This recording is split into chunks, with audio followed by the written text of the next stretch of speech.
It ain't turned as gray as my head yet. Morning. How you doing? Oh, spring fever now. Coney Bell's peeking out down there. They are. I'm supposed to be at Myrtle Beach today. After the annual cup. It's a hybrid of some kind. Terrific. Yeah, you can tell by that color, can't you? She couldn't breathe, take deep breaths. This is TT Rangi, I think. Studying 6 hours. Yeah. Urgent care. Don't know that one. Morning. Just that it was. Did Did you give Ann one of those? Yeah, now I don't know if that's so much cultivar Because that's what she asked me what it was. And let's see.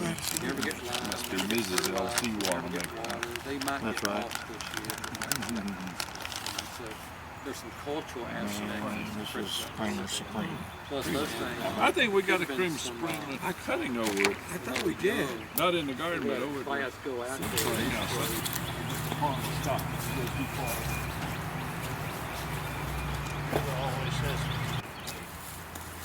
We all help this little deer. Got us cutting that off. Old guy back.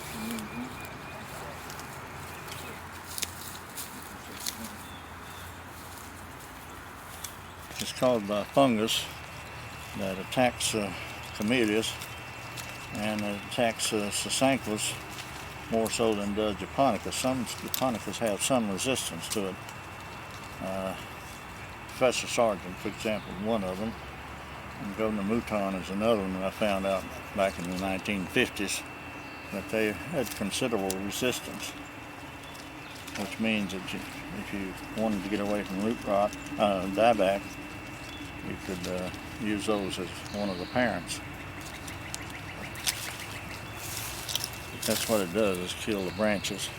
It goes in through that leaf scar. For example, right here, if we just pull off one of these leaves, like that one, right there, would be susceptible to infection for 2 to 3 days, depending on temperature. And now here's one. See, it's ready, about ready to fall. And that's what it would look like. Something like that. Could this kill the plant? Oh yeah, you can kill it. Okay. She said, don't you ever bring anything more into this yard. Said, you can cut all we want to. I must have around 200. I took one of those to show her. She said, well, you can bring that one in.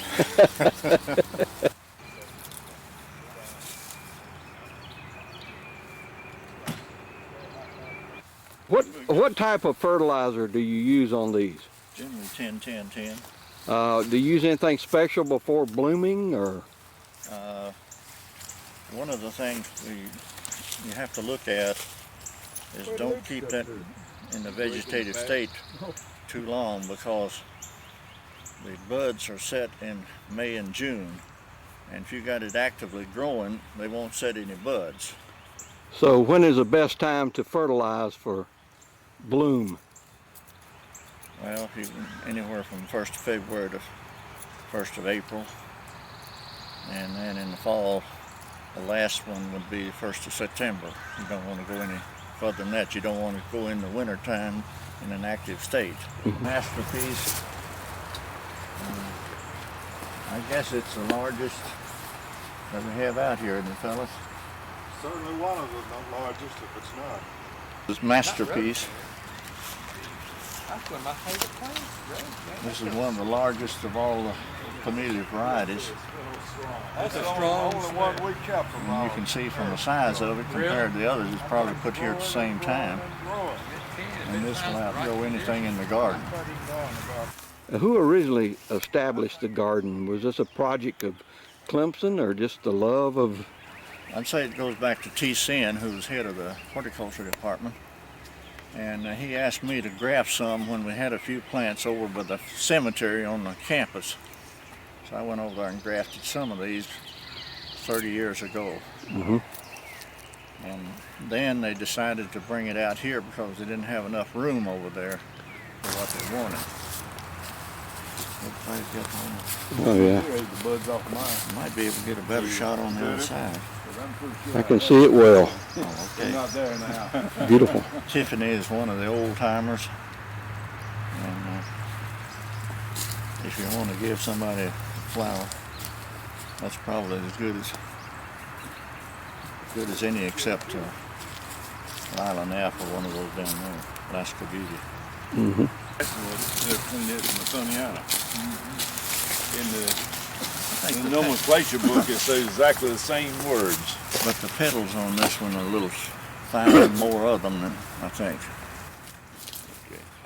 I think I must have Matoniana because I've been calling it Glen 40. And this is what's the name of this one? Glen 40. The 40, not spelled out.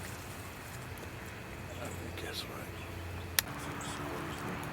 Now this variety is Sawada's Dream. Mm-hmm. And Sawada came into this country from Japan and located down around the Gulf Coast and established his nursery down there. And he released several different varieties, but I think that he's best known for this particular one, Sawada's Dream. He says this is the best one I've ever had. It's what I've always dreamed of, and he finally got it. Mm-hmm.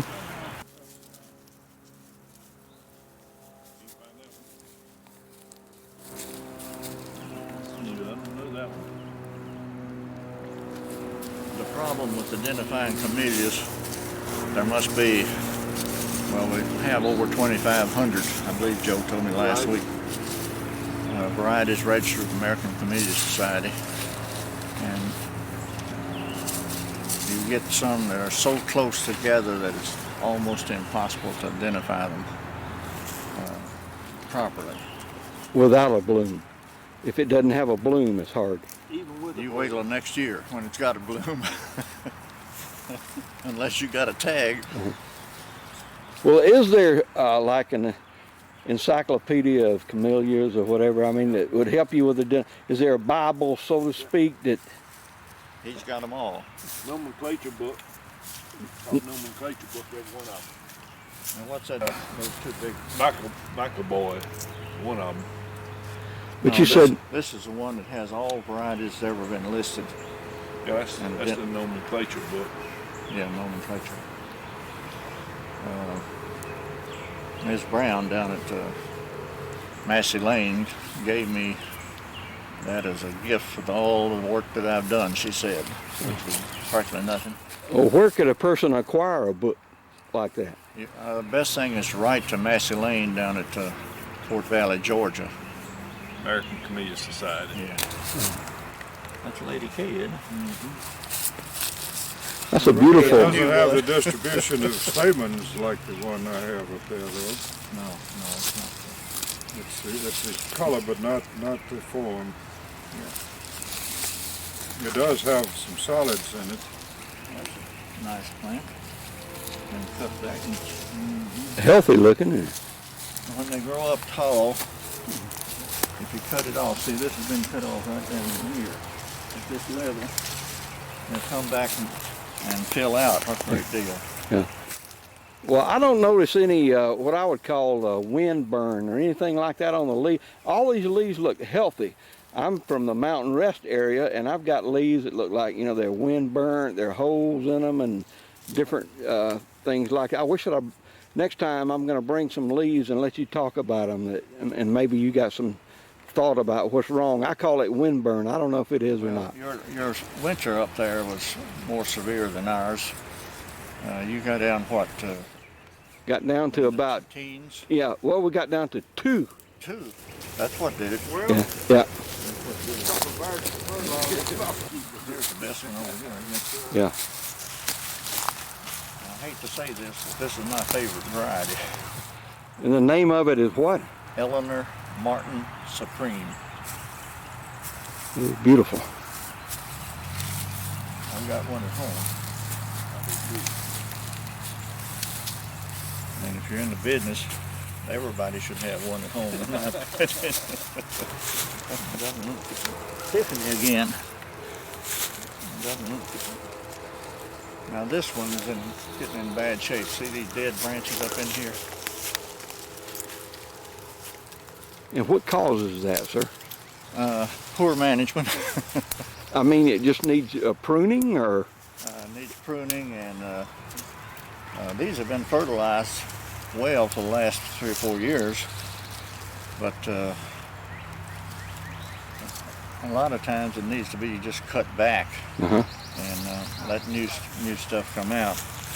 And this is about as good a time as any to cut it back. And this being the end of March. Right. Say from mid-March to mid-April, I like to hang it on St. Patrick's Day. If you're going to cut them back on St. Patrick's Day. You can't miss. Well, I finally come up with the ideal way to never lose out on what it is.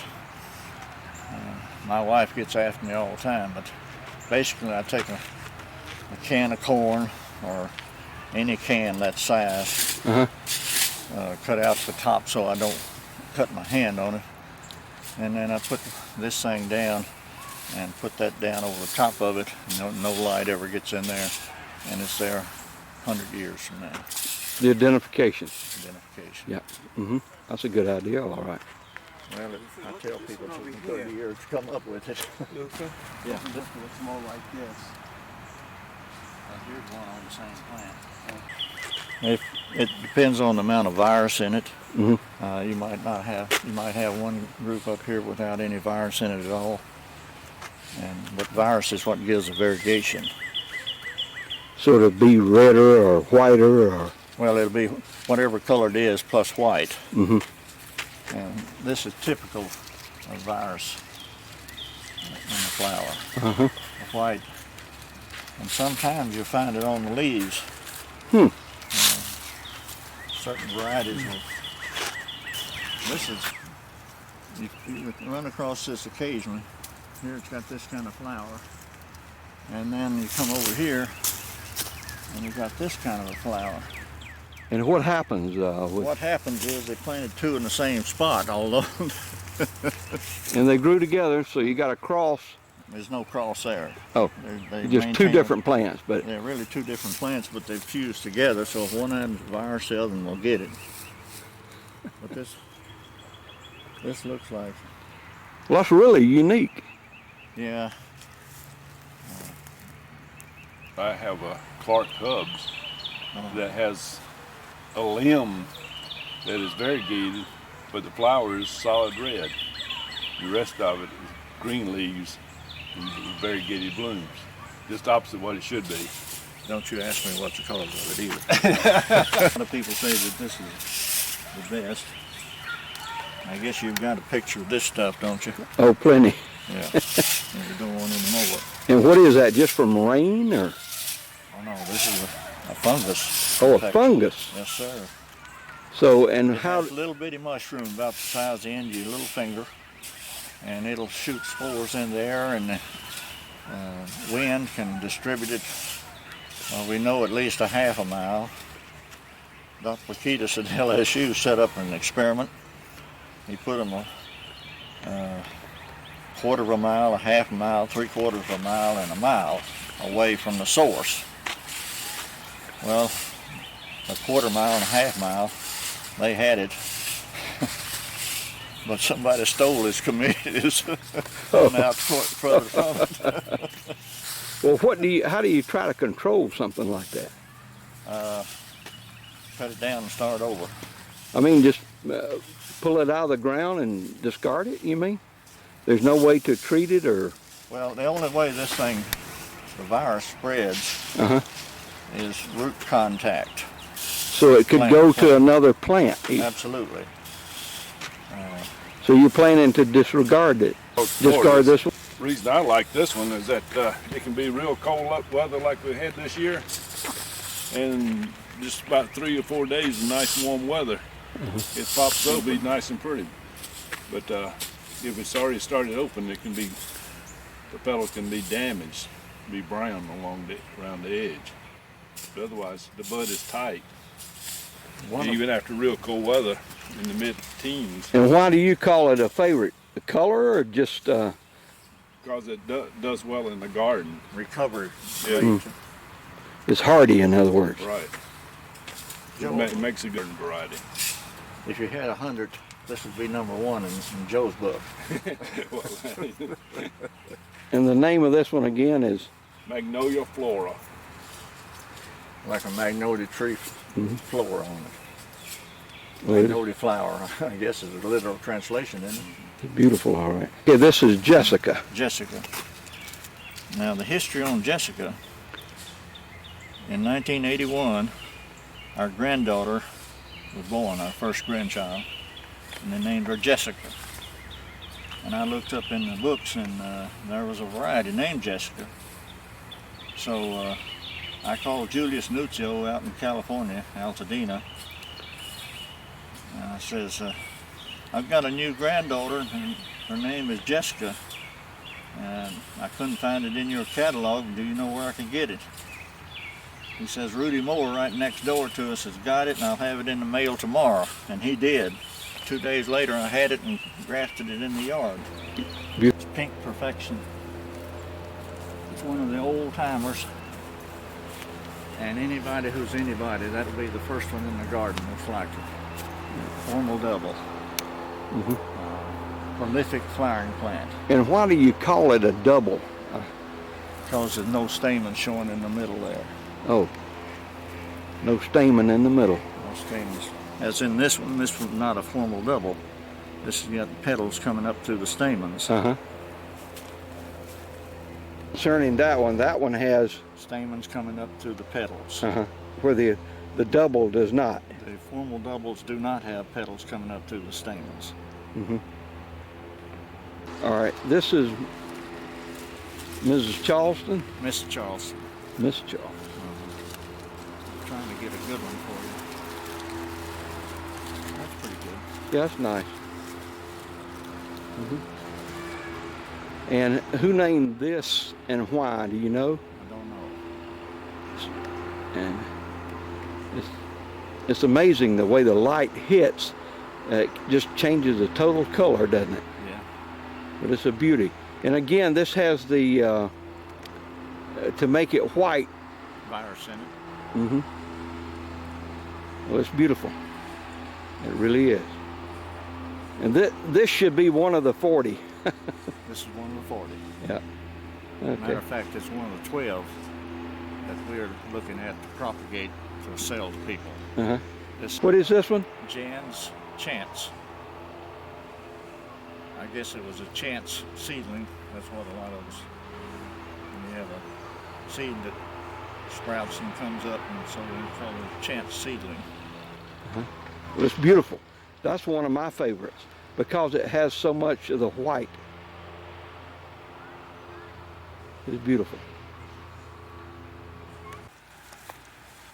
Well, do you remember all their names? We're getting there. Okay.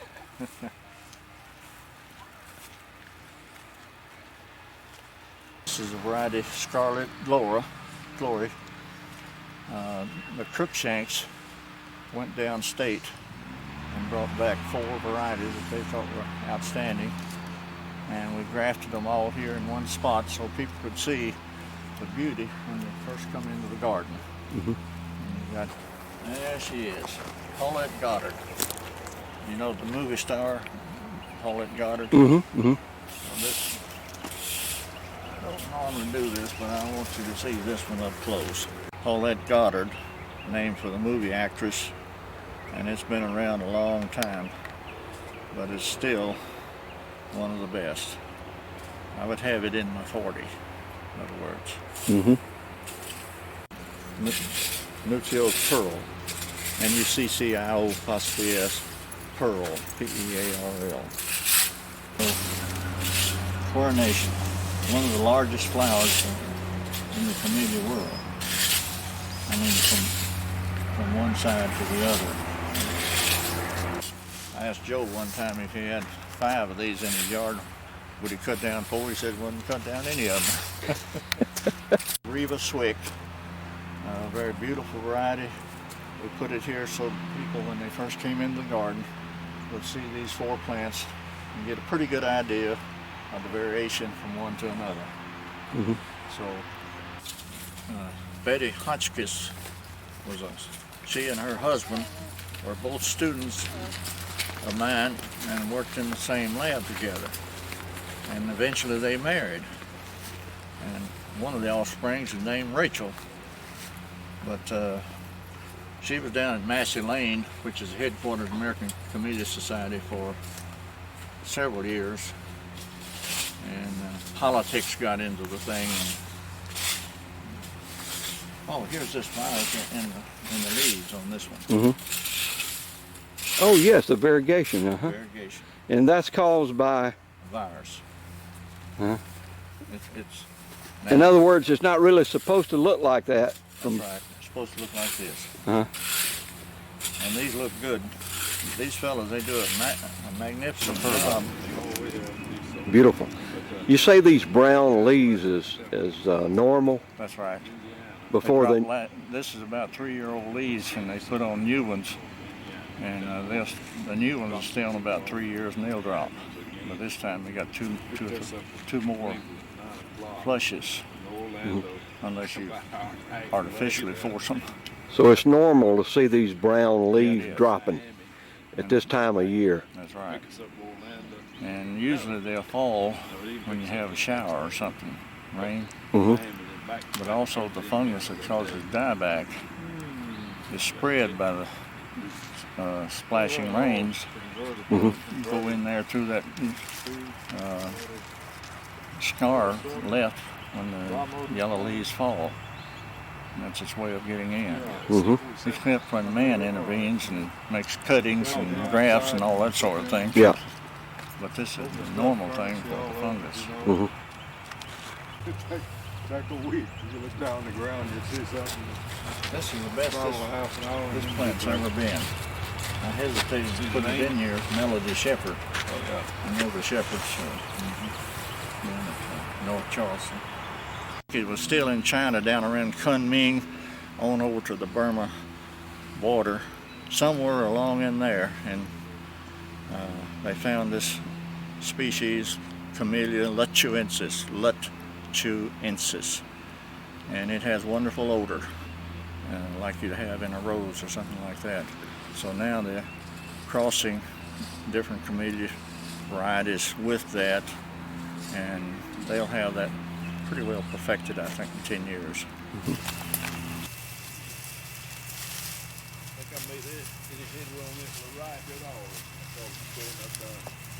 Now you broke off the new growth so that we don't want it competing with them. This is a grafted plant, and it'll put out suckers below, and which will overpower this because it's its own tissue, whereas this is foreign tissue to it. You can see the place right there. Now tell me, what is needed on a new plant? First, select a site that is favorable, some shade, and what I do is take a shovel and dig down the shovel, the length of the shovel, and then I take a post hole digger, and in the middle of that I go on down maybe 1.5 to 2 feet as far as I can get it, so it'll go through any hard pans or if there's any stones down there, and I take all that soil out. And generally I like to use some potting soil or something similar, or if you got a lot of good soil, you just mix it together and put it back in there. But you don't want that plant to go down below the root system. In other words, don't put the stem of it down in there. And that's about all they need to know. Use fertilizer sparingly. A lot of people go out there and kill a lot of plants. If a little is good, a lot is much better. It's their philosophy. But it's not. Too much fertilizer will kill any plant. So that's basically what they need to know. And the other thing they need to recognize is they pulled that out and left most of the roots where it was, or just in a pot. and it needs to be watered. And when I talk about water, I'm talking about watering it at least 3 times a week, or if it's a real hot dry spell, every day. Because that plant's got to get established. Once they're established, they're tough. But you pull them out of the ground somewhere where it was established, or if you have them in a pot, it's restricted in the growth of the root system.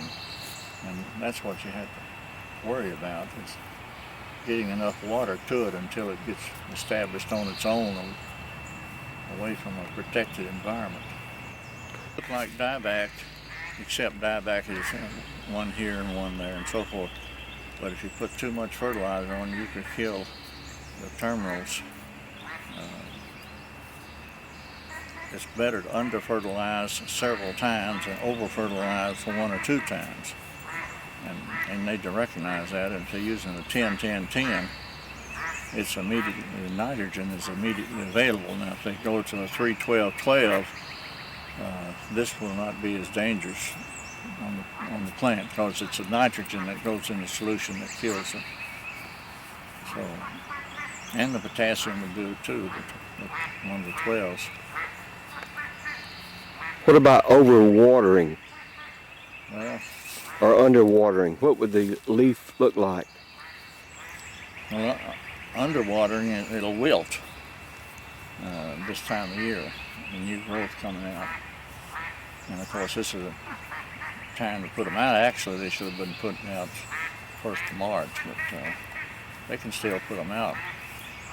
But you know something's wrong when it doesn't look like the others around it. But Dr. Epps and I, he was our department head for years, kind of made a study of this. More plants die from a lack of water than all diseases put together. Mm-hmm. So water, water, water. When I give a talk, I used to give talks. I don't do that anymore, but in my old age here, 78, I don't get around very much. But I started out with watering and ended with watering.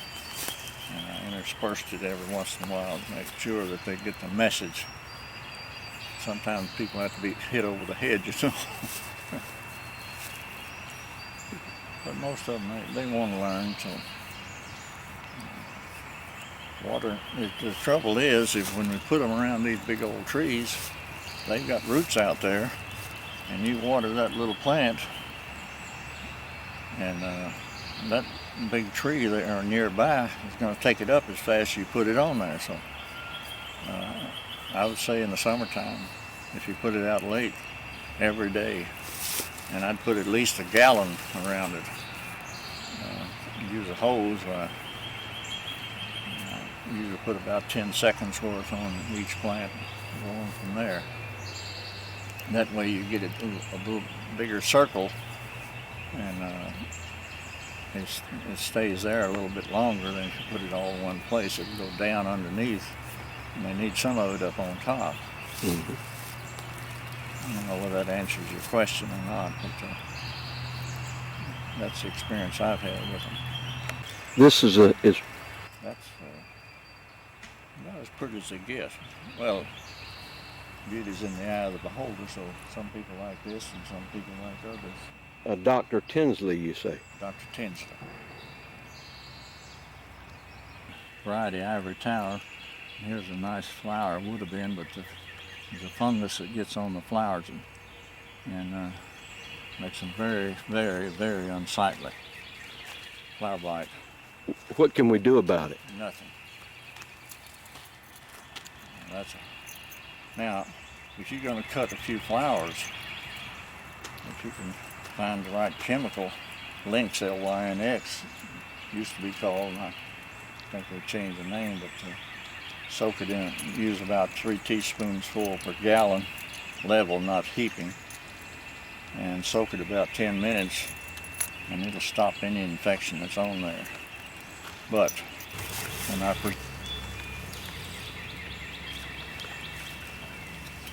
you can see the size. This is Grand Prix, and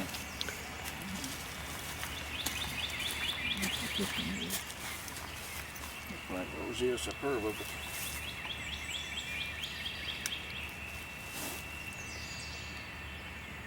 Rosea superba, would you believe? This is variety R.L. Wheeler, and it flowers prolifically. It's a beautiful flower, and one of the top 10. I won't say it's number one, but it'd be number one for me, but for somebody else it may be number 4 or 5 or 6. Woodville Red. It came out of Woodville, Mississippi years and years ago, and when we were in graduate school back in the 50s to 54, Beulah saw this plant and that's been her favorite ever since. This is new growth coming out, and Charlie Thomas and I, we did studies on this, and we could take these little bitty pieces, they were bigger than this, about another 2 or 3 weeks they'll be size, and we didn't know whether they'd root or not, and nearly every one of them rooted, so that was quite a surprise to us. That yellow stuff. Yeah, right there. This is not quite ready to come off, but this one probably is. That one almost fell in my hand. But right there's left a scar on there like this, and that's where the fungus gets in. And it can kill a whole branch. And then you got infection, it will sporulate and reproduce on the plant. And first thing you know, the whole plant's got infection. So that's one that if it gets started, it's a bad one. Root rot is another one. What does root rot appear like? It's in the ground, and it'll rot the roots, as it says. First described on Sumatra in 1922 by a fellow by the name of Rands. Now, according to Jeffers, who's my replacement, he says that there are at least 1,000 species now, species of woody plants that are affected by Phytophthora cinnamomi. It's a terrible thing. Just don't want to get it out here. That's rather where I'd like to bring cuttings and graft onto something that's already here. I don't want to bring it in. It was brought in this country. It attacks some of the pine species, and they got it in the nursery, and then they spread it all over.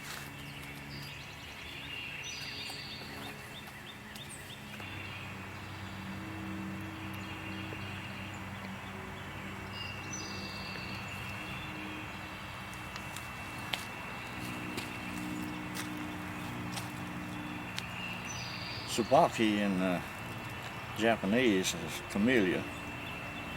Kishu, I'm not sure what it is. I'll look it up when I get home. Isn't that a beauty? It sure is. This may be Rosea superba. You can almost be sure that's Rosea superba. Now to me, that's a great flower. And David Lee, I think you met him out there. That's his favorite of all. Mm-hmm.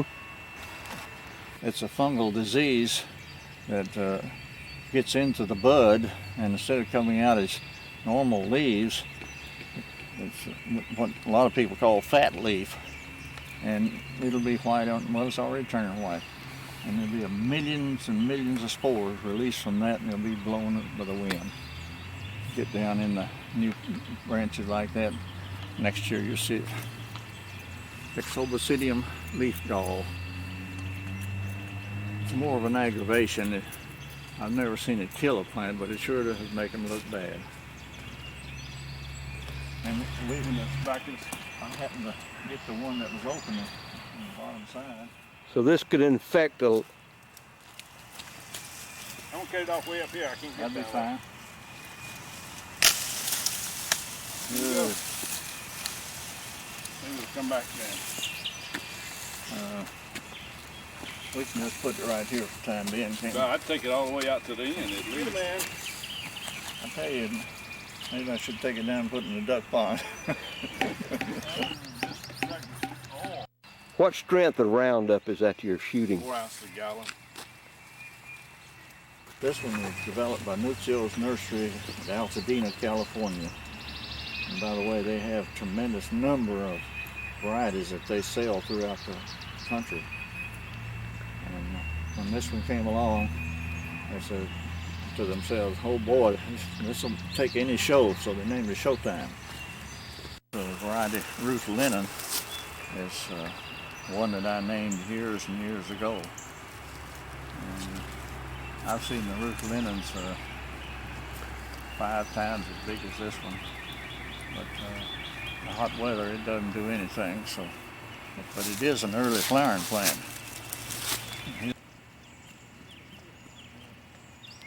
Media is not very good. Luther, you got your clippers with you? I said I didn't bring mine this morning. Yes, sir. I thought they were in the car, but they aren't. This is regular potting soil. Mm-hmm. And let's see, what we're going to take the cutting of. Look at one of these.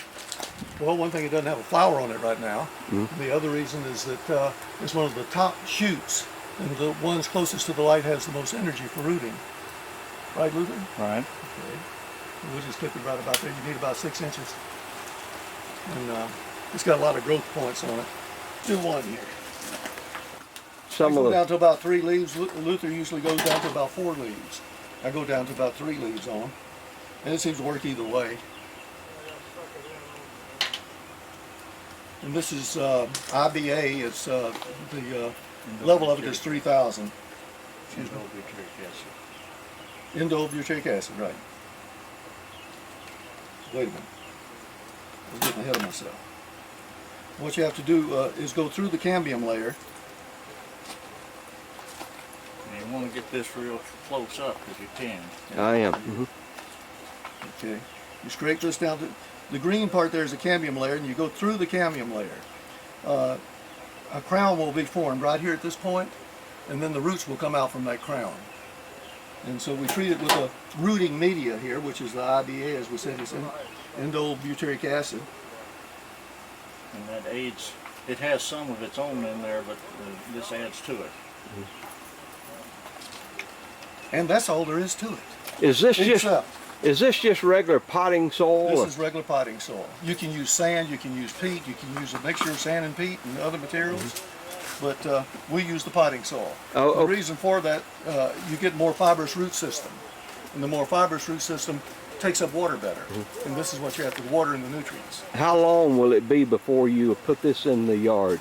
Well, this, what we're concerned with right now, will it root?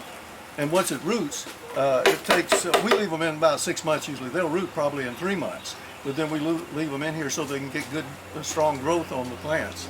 And then we transplant them. Usually we have 3 or 4 in a pot. But I only made 1 cutting here, so we just have this one. But we would take them out, separate the roots. Okay.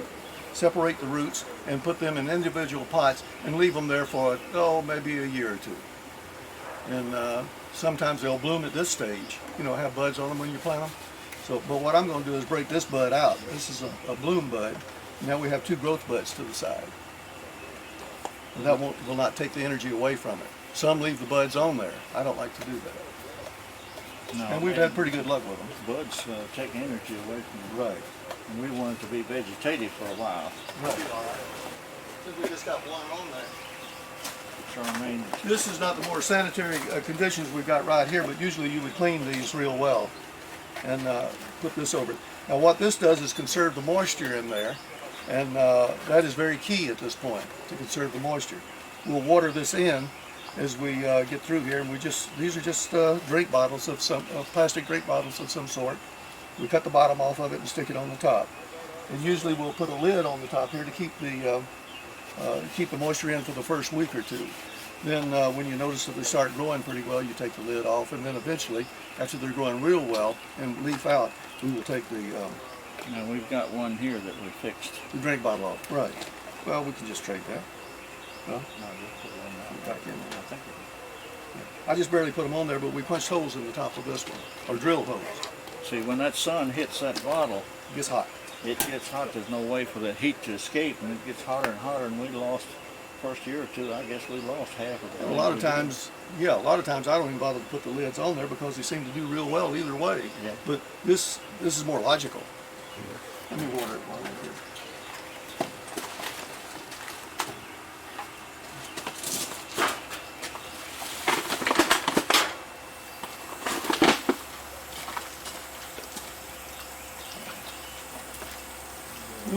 about once a week after this. Here, and it'll get the light from the sun. Now this is partially shaded up here because of the plastic, but we'll just sit right here with these, and we'll leave it till it roots, then we'll up high. And, we've gotten as much as 100% rootings out of a lot of these things. So it's been very successful. My son likes to say it's my program. I said, no, it's Luther Baxter's program. This was done in January. In January, this is not within the window that we usually graft in, but it seemed to take all right. It was probably the sign that was brought to us real well. And here's the mate to it, and it's taken also. Mm-hmm. See, actually, there's a slit made in the bark. The sign is cut down on both sides to reveal through the cambium layer, is what I was trying to say, and to make a wedge out of it, put it down into the slot, then tie the rubber bands around it, and that's all there is to it. And we don't use rooting media because they don't form roots. And what do you call that procedure? Grafting. This is a cleft graft. Cuttings we did over here. Cuttings, you root it and put it on its own roots. Grafting, you put it on a different type of understock to get away from root rot. And here we've used sasanquas because they have a better rooting system and grow a lot faster. So they speed up the growth of the camellias. See it here? Well, that's got so much white fly on it. Luther's a plant pathologist. See those little brown specks there? Mm-hmm. That's scale. And we usually treat these with Saigon, but we can't do it because of the orchids in the greenhouse. Mm-hmm. So we brought them out here, mm-hmm. and hopefully John will, John Butterford will treat them for us. Mm-hmm. There's some on that. See the brown on the bottom? Mm-hmm. That's brown there. Luther's the plant pathologist, of course. So, and we treat all the big plants with Saigon, C-Y-G-O-N, mm-hmm. and that takes care of this. Is that a liquid or a? Yeah. Mm-hmm. You can spray it on, but usually what we do is take a paintbrush and paint the base of the camellia plant. Go around the circumference about this wide a band. And you don't touch the leaves. No, it's systemic. See, it's absorbed in and goes up the. You got the xylem and the phloem in there that takes the liquids and nutrients up and down, so it pulls it right on up. Okay. Living today, it took roots. Well, you got a good touch on that. Without water and stick it in your mouth. No, I never done that. Yep, I've done that. Joe's still up there. That's why I'm telling you what I am.